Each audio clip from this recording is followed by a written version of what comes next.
guys, ketemu lagi sama saya Lutfi, Starsen Audio Work. Kita lagi proses penggarapan Kijang tahun 97 LGX. Nih yang warna biru ini lagi proses kita obok-obok, kita bongkar total. Apa aja guys yang lagi kita kerjakan, saksikan terus, jangan di skip.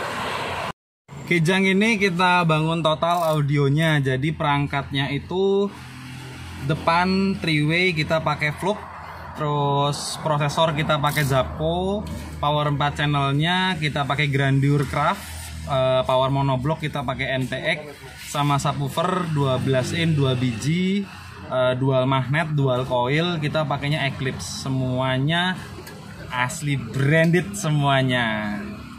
Untuk tahap pertama dari pengerjaan Kijang ini, jelas kita kasih ke peredam dulu untuk kelima pintunya.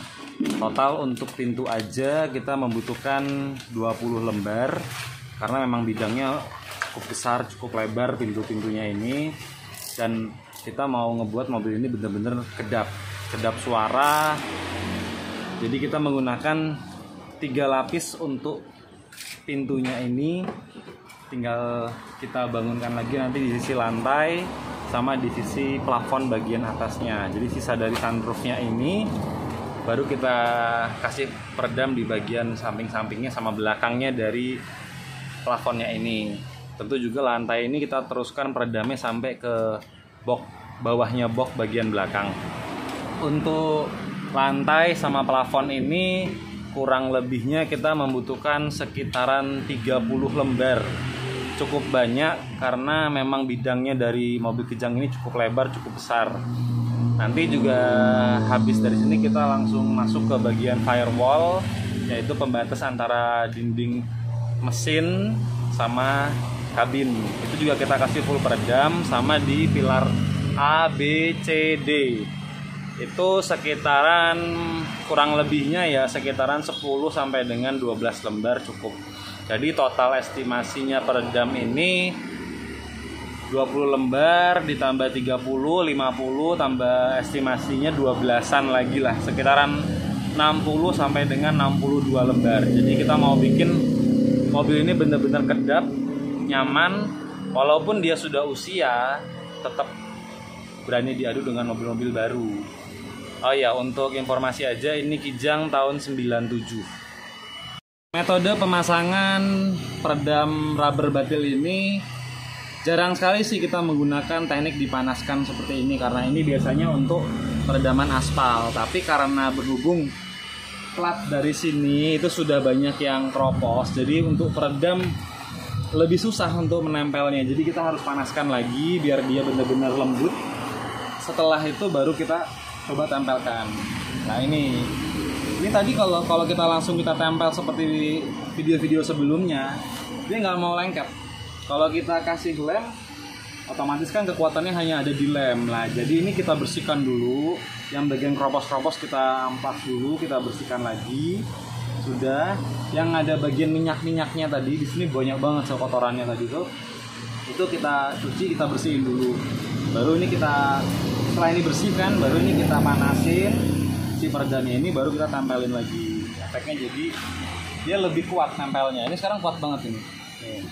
Ini bener-bener rangket banget ini. Nah, ini kan, kalau ini kan bagian sini belum.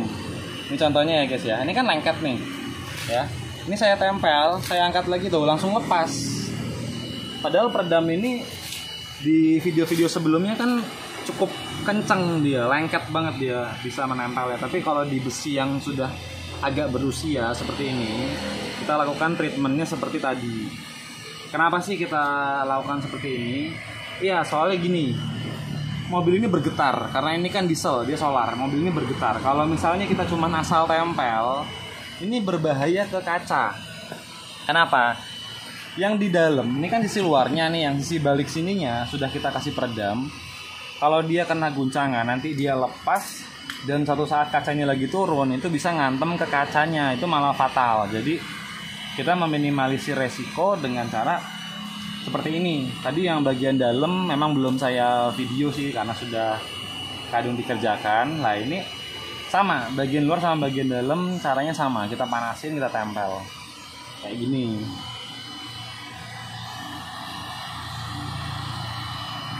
Habis ini baru kita roll pakai alat khusus untuk peredam. Gunanya biar apa? Biar bener-bener dia semakin lengket, jadi kuat. Ini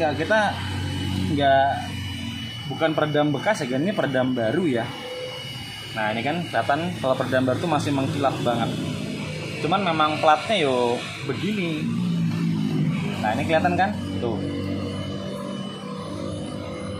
Bener-bener dia sudah ngikutin konturnya dari bodi ini.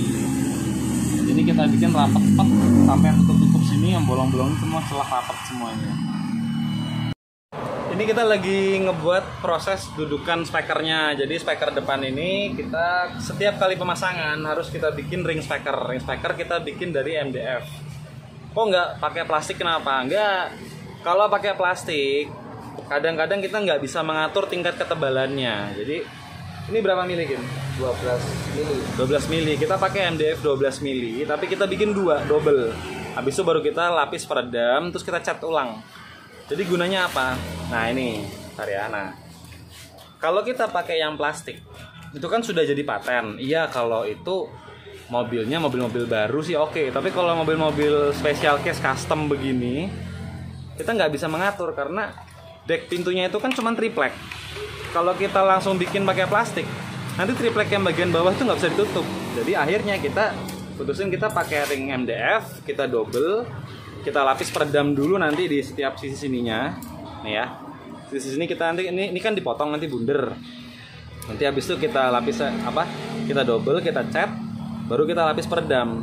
Jadi ini benar-benar nggak goyang dan dia nggak bikin speker itu mentok ke dalam kaca. Jadi si kondenya speker nggak bikin mentok ke kaca saat diturunkan, tapi dia juga nggak bikin mentok ke di sisi lainnya ya. Dia nggak bikin mentok ke deck pintunya. A few moments later. Ini jadinya guys, setelah terpasang peredamnya, ya sudah rengket semua, sudah nggak lepas lagi. Bagian dalam pun juga sama. Ini speker vlognya. Nah ini lihat ya. Ini namanya ring zero atau DJ circle, istilahnya banyak. Ini bentuknya tuh seperti spon, lihat ya, seperti spon. Ya, nah gunanya itu apa? Nah nanti deck pintunya itu, jadi si deck pintunya itu nanti masuk ke sini. Kan ini kan lobang. Nah jadi suaranya itu nanti nggak menyebar ke dalamnya dalam deck pintu. Tapi dia langsung fokus keluar. Nah ini kelihatan kan? Nah dia kan guys. Nah ini lembut banget. Jadi ini nggak ngebuat deck itu nanti ditutup karena terganjel jadi lepas lagi. Enggak. Ini dia bisa jepit. Nah ini lembut banget. Cuman ini sangat berpengaruh untuk sektor mid bass. Untuk perangkatnya saya jelaskan satu persatu ya guys. Ini yang tadi saya bilang dengan monoblok MTX. Ini asli. Ini bukan barang biasa. Keren. Untuk prosesornya kita makainya Zappo. Kelihatan kan? Ini Zappo. Kelihatan nggak di kamera? Nah ini Zappo. Nah untuk powernya ini 4 channel kita pakai Grandeur Craft. Ini suaranya smooth, halus banget suaranya. Ya. Nah, untuk boxnya ini boxnya ini sudah ada dari mobil datang ke sini. Audio ini sudah ada. Jadi ini box ini kita reparasi, kita perkuat lagi. Biar apa? Si ownernya yang minta. Jadi box ini nggak usah diganti, tapi kita meneruskan. Nanti di sini tempat power di sini kita naikkan sampai segini kurang lebih. Nah, ini terus kita cor ulang lagi, cornya pakai resin. Kenapa sih kalau box itu harus dicor? Gini guys, nih saya liatin ya. Saya tidak mengatakan ini salah. Saya tidak ngejudge ini salah dan saya tidak ngejudge ini buruk. Enggak. Cuman box yang dulu dan ini bukan buatan dari sini, itu cuman langsung MDF-nya aja sama ditutup dempul. Sebenarnya yang benar kalau menurut saya loh ya, bukan saya sok menggurui, hanya sharing.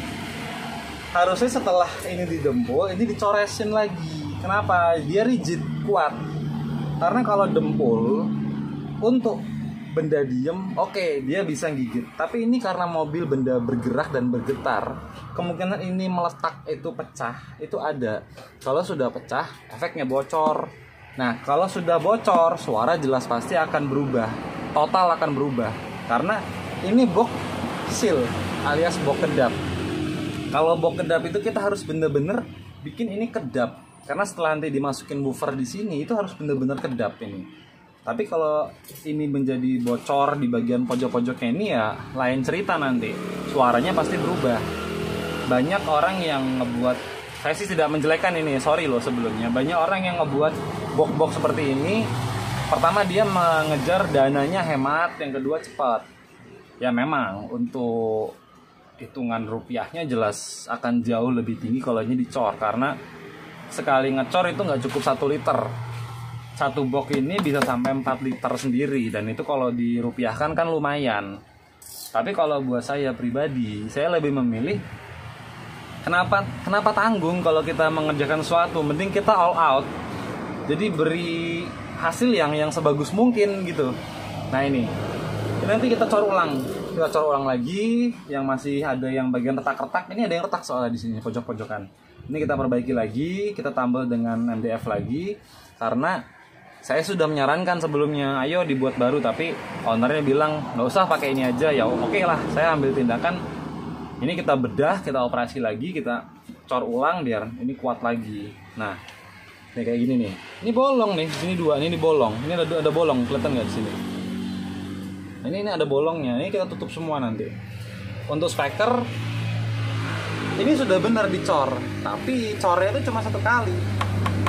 Kedengeran nggak suaranya? Nih, tipis banget. Efeknya nanti saat dia mengeluarkan suara, ini kan speaker nanti, speaker split belakang di sini.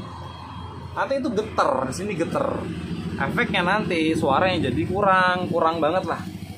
Karena getaran dari box sama getaran dari speaker bisa balapan. Jadi nanti ini box ini kita reparasi ulang, alias istilahnya kita operasi lah, kita bedah lagi, kita bikin jadi jos nanti. Nah, melihat seperti ini perangkatnya, pasti kan kalian akan bertanya ini, berapa sih habisnya ini dananya untuk bangun audio dengan perangkat seperti gini? Saya buka aja ya. Ini kurang lebih bisa sampai dengan 30 jutaan. Wow. Estimasinya, karena omongan saya jangan dianggap sebagai patokan, oh harganya segitu, belum tentu. Mungkin ada yang lebih mahal, mungkin ada yang lebih murah, tergantung. Karena 30 jutaan itu kita menggunakan perangkat yang pertama branded, jadi suara benar-benar stabil dan terjamin. Yang kedua, kita kabel ya bedalah sama yang video-video sebelumnya. Kita kabel benar-benar pakainya yang besar. Contohnya aja ya, nih ini kabel powernya aja kita pakai 0 AWG, bukan 8, bukan 4. Ini untuk kabel groundnya kita pakainya 0 AWG. Ini gedenya aja, besarnya ini sebesar badan ular lah kalau dilihat. Nah, sebesar ini nih, sebesar tali tambang ini. Ini untuk kabel akinya. Nah, untuk bagian kapasitor bank kita pakai 2 dari Rockford Fosgate, kita pakai 2 biji. Kenapa? Iya, 4 channel kita kasih kapasitor bank, monoblok kita kasih kapasitor bank. Terus untuk prosesornya sendiri, ini udah semut. Untuk prosesornya sendiri, berapa sih harga DSP Zapco ini? Kalian bisa searching lah di Google berapa harganya. Cuman DSP Zapco yang udah 8 channel itu kurang lebih di angka 7 ke atas. Kenapa kok harganya tinggi? Sebenarnya bukan harganya tinggi, tapi memang kualitasnya memang ini istimewa. Ini keren isinya. Kenapa saya bisa bilang keren? Saya tahu dalamnya itu bukan asal-asalan, tapi dalamnya memang keren ini nih. Untuk bagian pilarnya ya guys, pilarnya itu seperti ini. Nih bisa dilihat, modelnya sama seperti video kemarin. Kita kalau bikin pilar yang blind spotnya seminim mungkin. Jadi kalau mobil, apalagi kijang kacanya masih tegak, itu kalau kita bikin tempat mitringnya ini bener-bener menonjol keluar, efeknya nanti susah, si supirnya atau si pengendara mobilnya susah banget. Kalau saat dia nikung, kalau jalan lurus sih nggak ada masalah, cuman saat dia mau belok kiri, belok kanan, apalagi semisal di tol kenceng, dia mau nyelip, dia ambil tikung kiri, dia susah, ketutupan sama nih si tongolannya ini, jendulannya si mitreng ini. Jadi kita bikin semini mungkin. Nih kalau dilihat dari samping, tipis banget. Dan ini kita bikinnya spesial untuk kijang ini, kita nggak pakai fiber, kita pakai MDF karena memang tuh MDF murni. Kok nggak pakai fiber? Kenapa? Iya, karena memang kijang ini datang ke sini tuh nggak ada pilarnya, dia seperti ya khasnya mobil zaman dulu lah, besi cuma dicat. Jadi antara kaca depan sama kaca samping cuma besi dicat mengkilat. Nah ini kita bikin lagi, kita ngemal sendiri pakai MDF, kita bikin. Nah jadi nggak ada kembarannya kalau begini. Berapa jam Mas Win kita proses pembuatan dari ngemal MDF sampai jadi gini? Kira-kira dari awal sampai akhir proses finishing sekitar 12 jam. 12 jam? Iya. Ini butuh MDF-nya berapa banyak ini? Cuma sedikit toh. Kira-kira satu pilar itu membutuhkan MDF sekitar 10 cm kali 60 cm. Nah, 10 cm kali 60 cm. Berapa mili pakainya? Pakainya 6 mili. 6 Jadi mili. kalau ketebalan kurang bagus. Ini pakai yang 6 mili. Jadi nggak terlalu tipis, nggak terlalu kandel. Kuat nggak ini? Kuat. Coba digedrok-gedrok. Tuh. Ini dikecek loh. Ini digoyang, tapi dia nggak ngolet, nggak goyang sama sekali. Walaupun cuma 6 mili. Tapi bisa kuat, kenapa? Iya, karena dalamnya ini kita cor juga. Rahasianya tuh di situ. Jadi bener-bener pilar ini tuh mateng. 12 jam kita proses dari nol, kita nyetak sampai jadi ini. Terus untuk jahit kurang lebih 3 jam ya. 3 jam lah kita jahit ini. Nanti kita jahit dengan sewarna seperti dashboardnya. Jadi kesannya minimalis. Dan ini kalau pilar di sini ada khasnya. Kelihatan nggak di kamera? Nah ini ada jendolannya di sini. Itu jadi ciri khas kita. The next day. Ini dia guys, jadinya pilar three-way kijangnya. Bentuknya seperti ini. Ini sudah kita jahit, sudah kita finishing. Bagian depan sudah selesai. Center speaker juga sudah kita pasang juga. Ini kita center speakernya pakai Alpine ya guys. Head unit kita pakai Pioneer. Ini single DIN tapi untuk Android, jadi ada holder untuk Androidnya di sini. Oh ya guys, ini video ini karena berhubung panjang, jadi saya bikin 2 bagian. Karena memang progresnya banyak sekali yang kita kerjakan. Jadi ini part 1-nya, nanti part 2-nya untuk bagian yang finishing bagasinya. Oke guys. Guys, untuk video yang part 2-nya segera nyusul lah, paling estimasi sekitaran 1-2 hari lagi setelah video ini tayang. Karena memang kan panjang sekali ini proses pengerjaannya, jadi kita bagi 2 lah, bagi 2 sesi, 2 video. Ini yang untuk tutorial sama progresnya juga, yang tutorial peredamnya ini, cara pemasangannya, sama hasil untuk bagian depan. Kalau nanti yang video keduanya nanti untuk yang bagian belakang sama hasil dari boxnya sama sampel suaranya dari kijang ini seperti apa. Oke guys, makasih, terus pantengin ya di video selanjutnya. Sama nanti yang video berikutnya juga harus nonton loh guys. Makasih ya, klik like, comment, dan subscribe.